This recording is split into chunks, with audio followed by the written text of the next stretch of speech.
You ever notice how the woods seem to breathe differently at night?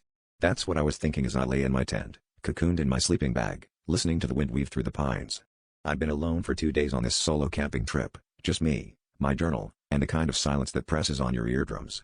But last night, something felt off, like the air itself was holding its breath, waiting. That's when the whistling started, threading through the darkness, so faint I almost missed it. I chalked it up to the wind, but a chill ran through me because the melody was familiar, almost comforting, until I remembered it was the tune I'd hummed in the shower that morning. Trying to convince myself it was just my imagination, I rolled over and buried my face in my pillow.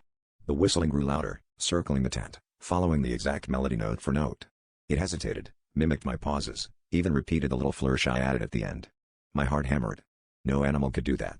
I reached for my flashlight, but my hand was shaking so badly I dropped it. I told myself it had to be another camper, maybe someone playing a prank, but I was a good 6 miles from any marked trail. The whistling stopped. For a moment, the silence was so dense I could hear my blood rushing in my ears. Then, something brushed against the nylon wall of my tent, right next to my head. I froze, barely daring to breathe. A voice, low and scratchy, started humming the same song, my song, right outside. It was almost human, but not quite, like someone trying to remember how mouths work. I crawled as quietly as I could toward the entrance, listening as the humming moved around the tent, slow and searching. When I finally mustered the courage to unzip the flap, the humming ceased. I shined my light into the trees, expecting to catch a raccoon or maybe a person. Instead, dozens of eyes reflected back, impossibly tall, their bodies just out of sight, mimicking the tune in a chorus of broken, discordant whistles. They knew my song. They knew I was alone.